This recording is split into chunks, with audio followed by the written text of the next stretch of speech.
Greetings, my fellow Americans, and welcome to another episode of the Great Montana Conspiracy Podcast. And I'm a little flustered. I'm having a local problem. They opened a business next door, and the business is an axe throwing business. And they are literally throwing weighted axes at my back wall.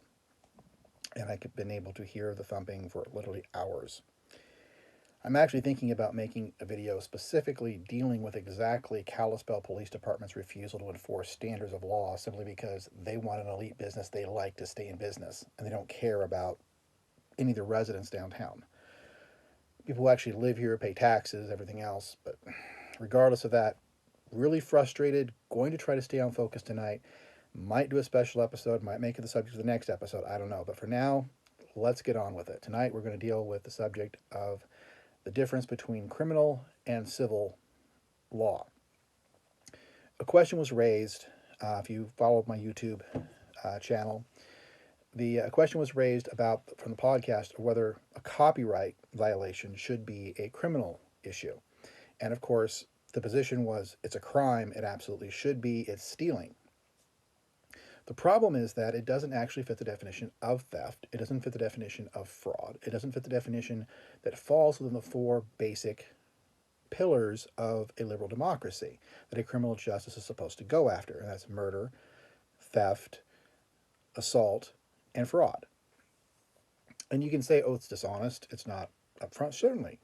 And I agree 100% with that premise.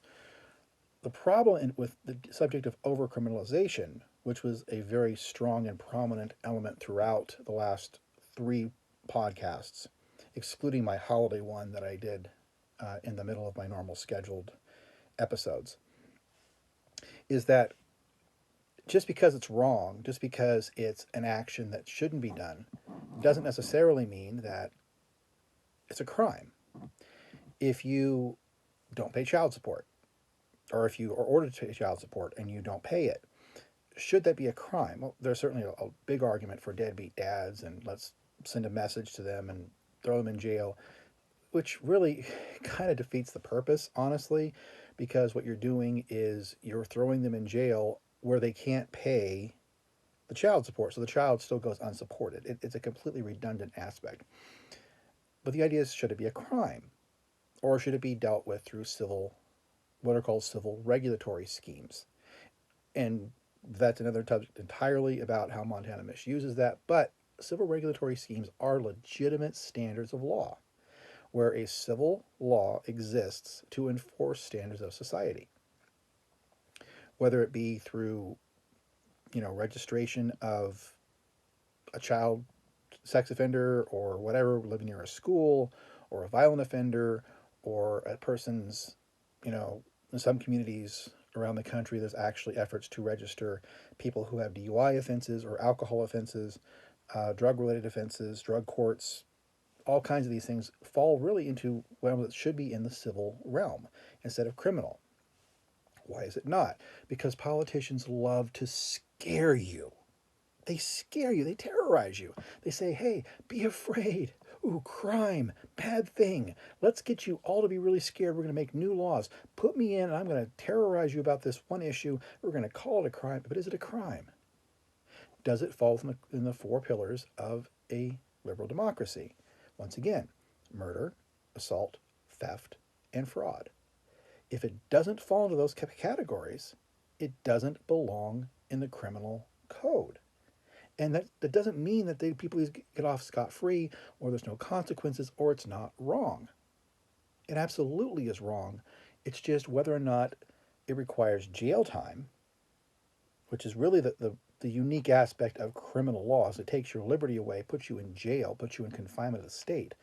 Or is it something that can be dealt with through civil penalty, whether it be through imposition of fines or with disgorgement, which I'll go into later in this video so you understand what those terms actually imply.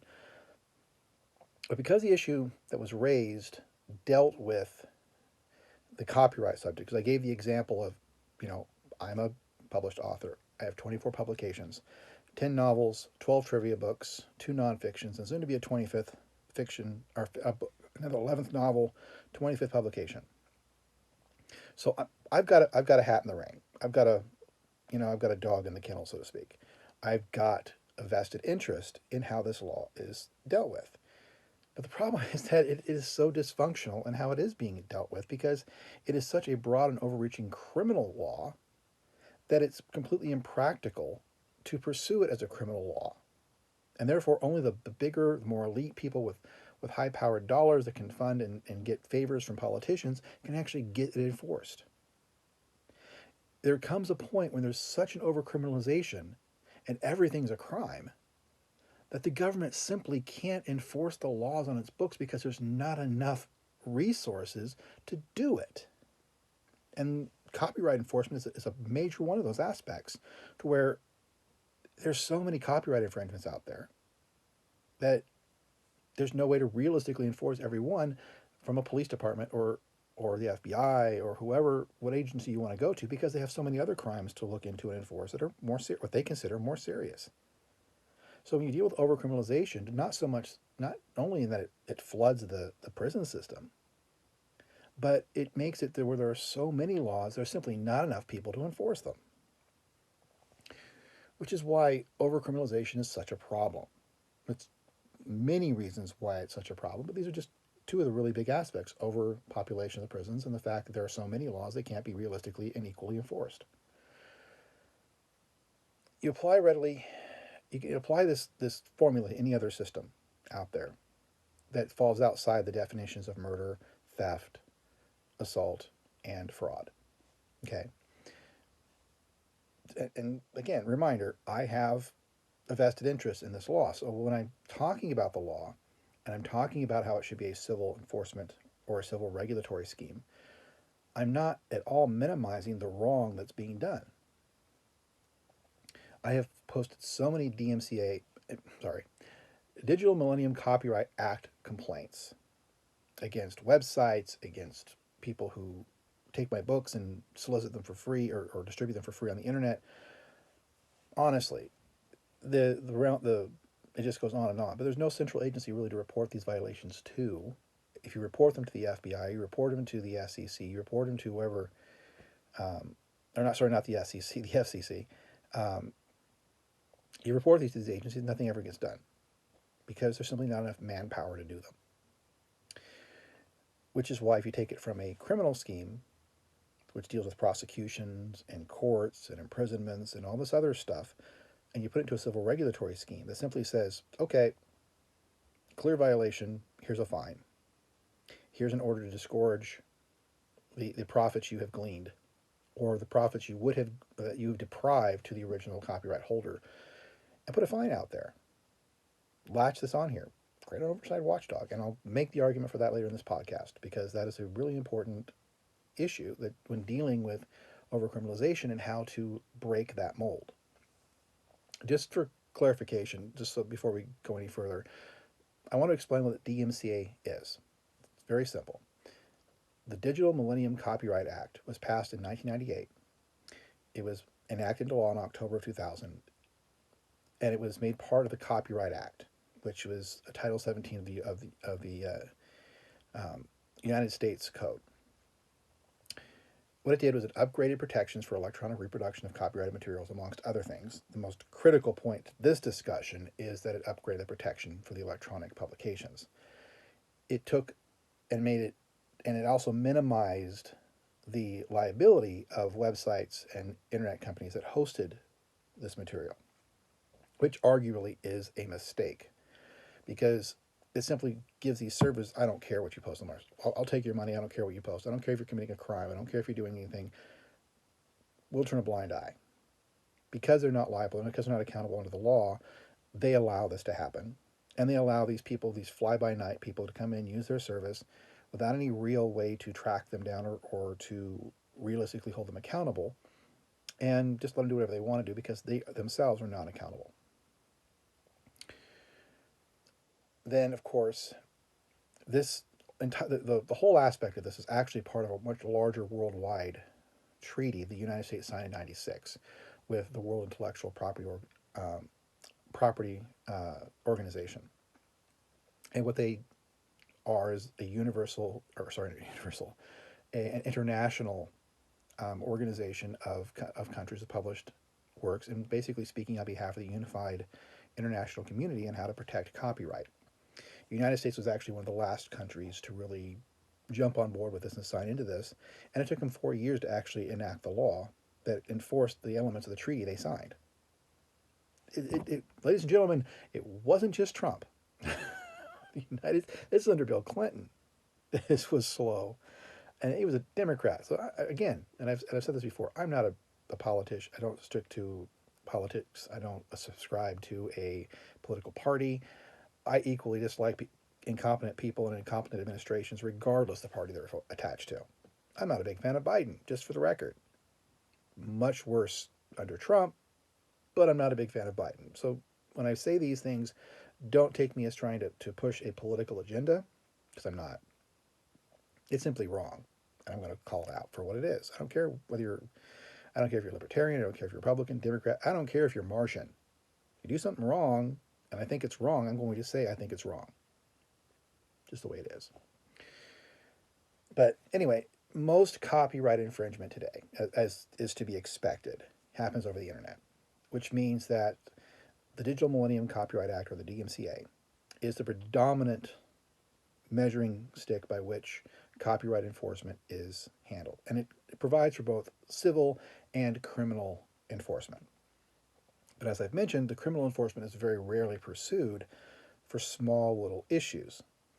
Larger companies, when you have things like the music industry screaming about people who are pirating their music, movie industry about pirating their movies or their TV shows, or you have the software companies out there, the major software companies like Microsoft, Apple, when they scream about copyright infringement, government's all over it. I make complaints, they're ignored because I'm not a big multi-level company. Once again, 14th Amendment, equal protection of the law requires equal access to the law as well as equal enforcement of the law. And yet, the government simply does not have the resources to properly adjudicate a criminal component of this law. And therefore, unless you can afford to go to court in every single state of the union, plus every country in the world, you're not going to get anywhere enforcing the terms of the DMCA. It's not going to happen. You can make complaints, you can follow the standards of law, but you're still going to have these people out there doing these violations, and they're just going to keep hopping from server to server to server to server, and nobody ever does anything about it because they stay away from the mainstream companies. Remember, and just to get us clear on the point, plagiarism is a form of fraud. So if someone were to take, like for instance, if I'm writing up my book, I'm working on my 25th book right now, Stranger's Silence, which is the final book in my Chaos Rising series. For anybody who actually follows my books out there, I've got about 5 chapters away from finishing the book. If someone got a hold of my content right now and published it, and I have a few editors out there who are editing my work, and if one of those editors got a bright idea, hey, I'm going to publish this under my name, change a little bit, make it self-contained so it actually looks like it's my book, put it out there, and call it my own, that is fraud. It's part of one of the 4 cornerstones that it belongs under the criminal justice enforcement under a liberal democracy. Lying about being an author or creator of something is, by definition, fraud. And just to be clear what fraud is, I keep saying it is fraud, it is not fraud. Fraud is a person or thing intended to deceive others, typically by unjustifiably claiming or being credited with accomplishments or qualities. Basically, in a nutshell, I'm pretending to create something that's mine when it's not. I'm pretending to write something, I'm pretending to invent something, I'm pretending to make a movie on a story I supposedly came up with, or a title that I supposedly created. That's fraud. It is the misrepresentation for unjustifiably claiming a credit to the work. That's plagiarism. That belongs in the criminal code. However, where does reproducing something fall into that definition? If I publish a book and someone takes my book, reprints that book, and resells it, but they're not claiming to be me, they're just selling the book, is it fraud? It's dishonest, it's disreputable, it's certainly unethical, but is it fraud? Have they committed any act of pretending to be me? And the answer is really they haven't. It's more or less they've taken something they don't have a right to sell or reproduce, and they have reproduced it for that purpose. If you create, let's say for instance, you create a special tool. By the way, hail out to Jerry O'Neill out there because he does have a tool which he has trademarked. It's a kind of really interesting tool. Maybe sometime I'll bring him on and let him talk about it. But needless to say, he's got this tool. He's trademarked it. He's been making it, looking at possibly marketing it as a business. And what happens if somebody else says, "Oh, that's a pretty cool idea. I'm going to take that idea and I'm going to market it under the name he comes up with." I'm not putting the name out there. I'm not putting the description of the item out there. I'm not giving anybody anything else other than the fact it is a tool that was created by Jerry O'Neill, and it is pretty cool. But nevertheless, if someone were, let's say for instance, and I don't know the name, he didn't, I'm just going to say, let's say he calls it an AB unit. It's not what he calls it. Let's just say he calls it an AB unit. And I come along and say, you know what, I like that idea. Therefore, I'm going to reproduce and market these as AB units so that I can take advantage of his trademark, his incentives, and everything else, and I can reproduce it, do it. Is it dishonest? Absolutely. But is it really fraudulent? Is it fraud because he's not pretending to create the device, steal the copyright, steal the infringement, and I'm not putting it under a different name. I'm simply reproducing it. And it's borderline. But the idea is, does it fall in the realm of fraud? Does it fall in the same realm where it's intended to deceive anyone? No, it's the exact item as solicited. It is the exact trademark name. Jerry's trademark name would still be the one they're using. So they're not falsely representing the item as their own. They're simply claiming to have acquired it and are reselling it, which again is dishonest, but is dishonesty and inherently fraud all by itself? No, because it requires to unjustifiably claim credit with the accomplishment or quality. They're not claiming credit for the creation of the device. They're not claiming credit for it themselves. They're reproducing an existing item created by someone else, which in this instance, I'm freely acknowledging. Therefore, I'm not taking credit for it. Because I'm not taking credit for it, it doesn't constitute fraud. And therefore, even though it's dishonest, even though it's unethical, it's not fraud. And therefore, it doesn't necessarily belong enforced under the pillars of a liberal democracy, which is what we live under. Now, the problem comes down to the civil components. And I was talking about civil regulatory schemes at the beginning of this podcast. Basically, in a nutshell, there are three kinds of registered ownership. There's copyright, trademark, and patents.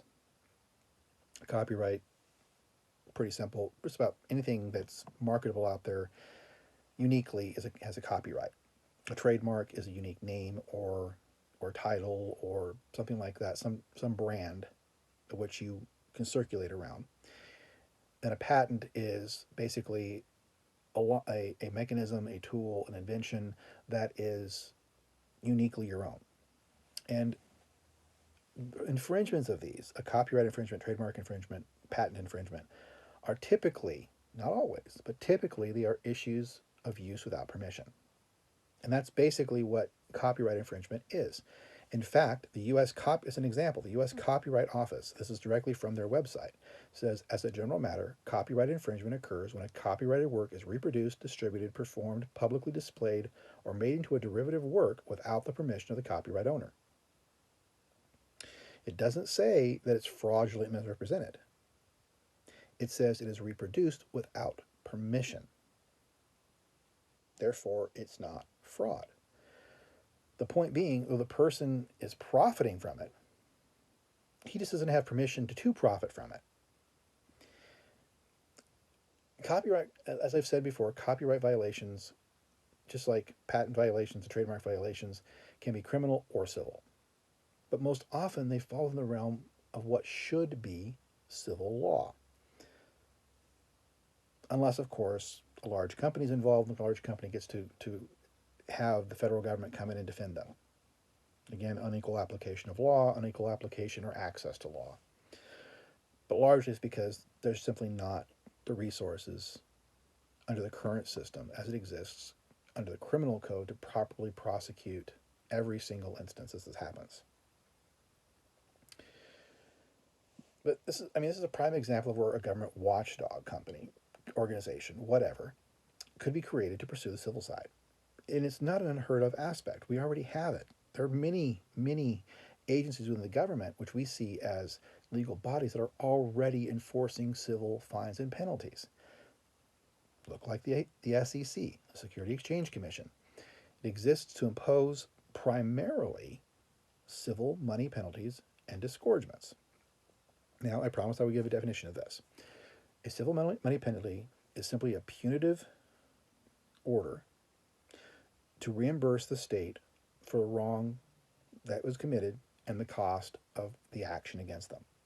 I.e., we had to put hourly wages of Agent Duncan to pursue this, investigate this, and therefore you owe us time and resources that we've spent in trying to determine that you've done something wrong. And if what you've done has deprived, in the course of your action, deprived the U.S. economy of money, then certainly that's also an aspect that needs to be reimbursed. And then you have what's called disgorgement. And disgorgement is where you're simply paying back your profits or penalties that you would not otherwise have gained an advantage from, but for your misconduct. For example, when the ever so famous Martha Stewart had the audacity to take insider trader information and profit from it, she was ordered to repay something like $50,000 to repay the cost, the disgorgement of her profit that she would receive, that she would otherwise not have received but for this insider trader information. And of course, the SEC can also enforce criminal penalties. I mean, the SEC does look into Ponzi schemes, it looks into fraud, and it looks into money laundering. And when you're dealing with, and this is why Martha Stewart actually went to prison, was because of the fraud aspect of what she had done. She had committed a pretty hefty offense. It wasn't just a simple, I'm just going to do insider trading. There was a whole bunch of misinformation and lying and covering up and everything else. And it's just, I really don't want to do a podcast on Martha Stewart. But let's just say that there's a lot more to the case than just a very simple, well, I got a tip and I'm going to use that tip to gain financially in a single transaction. Much more than that. But that's an example of how the FEC works. The FEC imposed a civil money penalty. It imposed a disgorgement against her, but then also ruled there was some fraud involved, and she had to do some time. So, like I said, the whole point here is that most states, federal government, they have agencies set up. Most states, in fact, have an enforcement agency for child support. In Montana, it's called the Child Support Enforcement Division. It's a division of the Department of Health and Human Services. They go to court for parents to get child support orders and then collect child support from the absentee parents automatically. And then they send that money they will put liens on paychecks. They will send that money to the parent to which it's entitled. And this is all civil, ladies and gentlemen. This absolutely nothing about this is criminal. This is all civil enforcement. The government has decided that it's a worthy cause, and I'm absolutely in agreement with this, by the way. It's a worthy cause to step in and make sure that children have proper financial support from absentee parents. I strongly believe in that. And I also understand that in many instances, single parents, whether they mothers or fathers, don't have the resources to go after the other parent. And the state of Montana steps in and does it. It's one of the really good things that actually they do. But if a federal agency or a state agency can take it upon themselves to act and enforce civil regulatory schemes, it's not unheard of to do it for copyright violations. In fact, it would be a lot more fairly divided and fairly distributed across the board. It's basically a government watchdog could do what individuals can't. And that would be a proper application of government oversight. But it would fall within the criminal aspects. As I've said, unless you decide to fall into the realm of an absentee father and fall into the criminal component of not paying paying your child support, the enforcement of child support in Montana is a civil regulatory component. There's nothing criminal about it. They don't sue. They don't take the father to jail,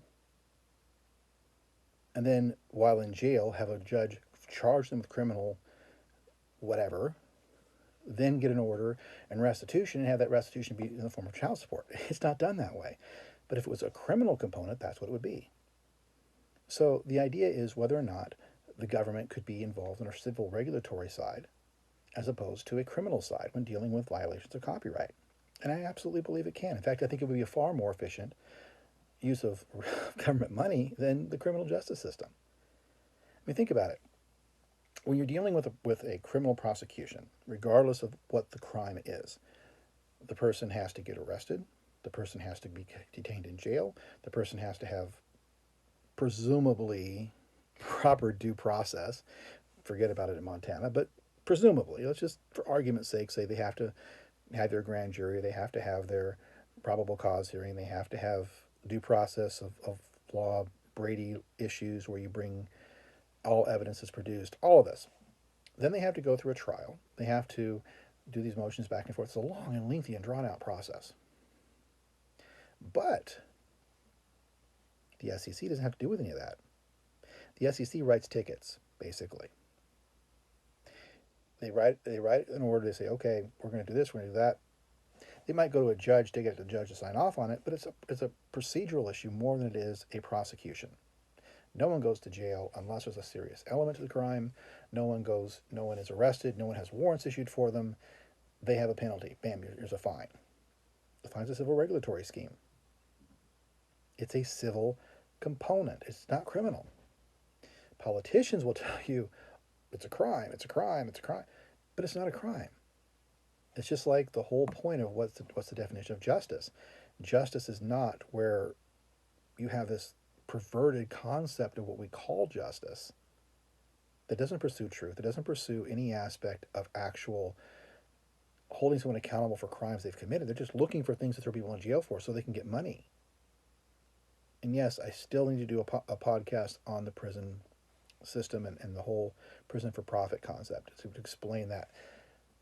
But in a nutshell, the federal government gives grants to the states as incentives. They incentivize the states to enact certain laws, whether it be to hold people in prison longer or to pass laws that, against drugs or whatever else, whatever the incentive is. The federal government gives the states incentives. The state then passes these laws to qualify for the grants. And of course, the state then gets lots and lots and lots and lots and lots of money to continue to hold people incarcerated. The more people incarcerated, the more money they can get from the grants. And it's a revolving door.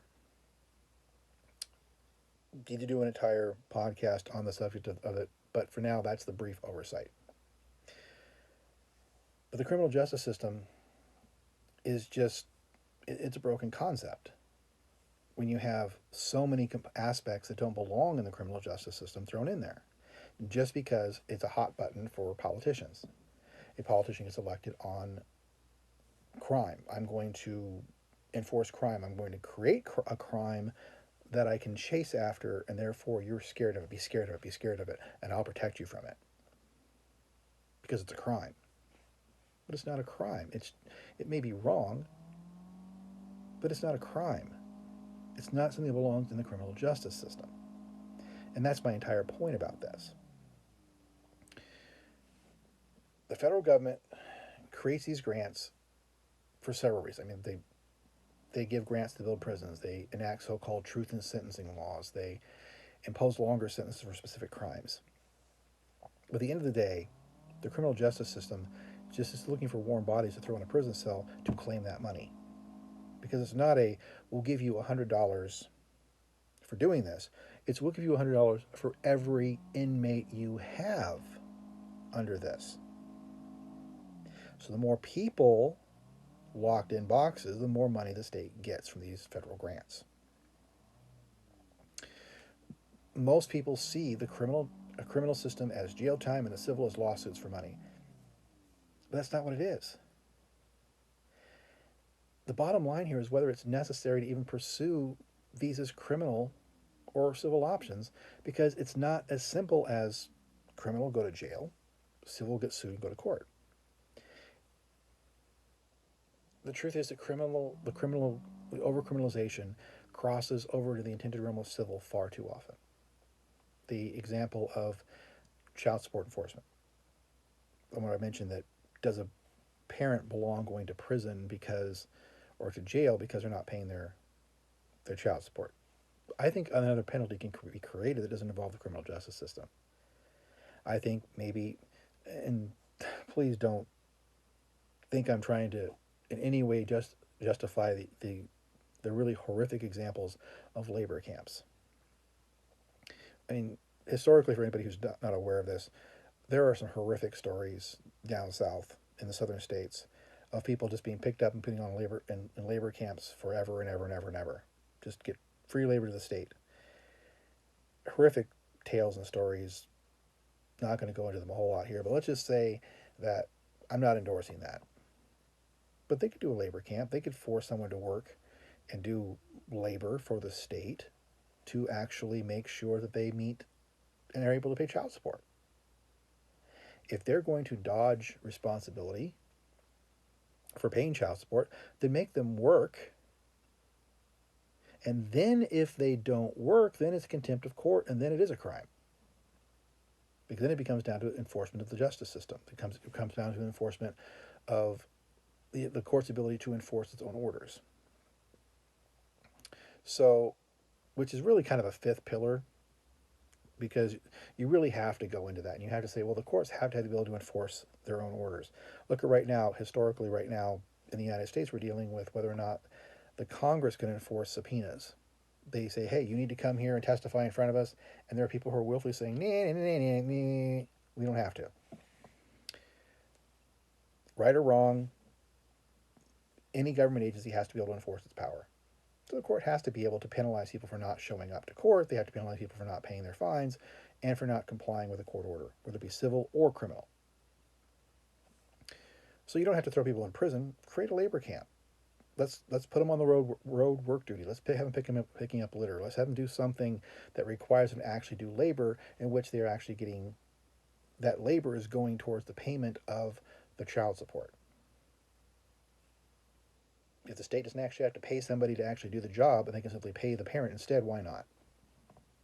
Makes a lot more sense. There are other alternatives, people, besides putting people in prison. That's my point. But when you're dealing with the end result being mass incarceration, when such simple solutions exist to civil regulation, there's just no legitimate purpose besides people profiting, people at higher positions, governments profiting. Civil law can and should be used to pursue legitimate misconduct outside the four core criminal issues of the justice system. And once again, those are murder, assault, theft, and fraud. Legislators would lose a lot of wind. Politicians would lose a lot of their ability to drum up support if they were not able to market crime, if they were not able to draw fear. These are hot button issues that rile up people, that rile up the voters. They think they need something because the politicians are on the airwaves telling them they need it. The truth is, fear threatens freedom, people. It's how the Patriot Act was passed, because we had fear of terrorism. Politicians use fear as a stick to take liberties, and they call it justice. They call it crime. They call it whatever they want to call it, because that's the hot button issue that gets people to vote them into office. If you can create a crisis that doesn't exist, or that doesn't exist in the caliber or in the proper range of what you're doing, you're just proving your ignorance. But the people who listen to them, the people who don't do the due diligence, who don't check the facts, are just as dangerous as these politicians. As voters, we need to be informed. We need to know the facts. We don't need to take the word of somebody who's trying to win a popularity contest. So when you're dealing with the question of whether civil or criminal and what the differences are, really the main issue is whether or not the crime involves one of the four tiers and whether or not it necessitates putting them in prison. Because if it doesn't necessitate putting them in prison and depriving them of civil interactions in a normal society, where they're deprived from contact with their families, their friends, they're unable to work and support the economy, and who's profiting while they're in prison, does the offense warrant jail time? Or does it just warrant a reimbursement for what they've done? Does it warrant anything other than a civil regulation, a civil regulatory pattern, a scheme? And I think, honestly, at the end of the day, 99% of the laws that are on the books that purport to be crimes aren't really crimes. They're just what politicians have built up because people are afraid. And they call them crimes because people don't know what else to call them. And they don't understand that civil law and civil regulatory schemes exist without being criminal. We don't need criminal for everything. Crime exists to protect our liberal society, our democracy. It protects us from harm, and actual harm. Victimless crimes it's just a catchphrase. There are victimless crimes. There are crimes that don't have victims. I use the example which prompted the question to begin with, that prompted the whole discussion of this podcast, was I said that Hollywood loves to call piracy, they'll advertise it's not a victimless crime because of all these producers and actors and everybody else who are not getting royalties. It's not, those people are not victims. Certainly they're being harmed. Certainly they're being deprived their due. But disgorgement and civil penalties are enough to reimburse them for that loss. Because that's what they're designed for. So if you're going to sit here and call for laws, and laws are fine, we don't need to criminalize everything. Every aspect of wrong does not belong in the criminal justice system. And that's the difference I really hope you walk away from this episode understanding. As always, if you have any questions, of course, field them to me. I'll try to answer them. Or I'll even do a podcast on it, like I did with this one. Of course, like and subscribe if you see this on YouTube. If not, and you want to go to the original source, conspiracy.podbean.com. That's where the podcast starts. But as always, if you're hearing this, I hope everyone out there is safe. And whenever possible, please be free. Thank you.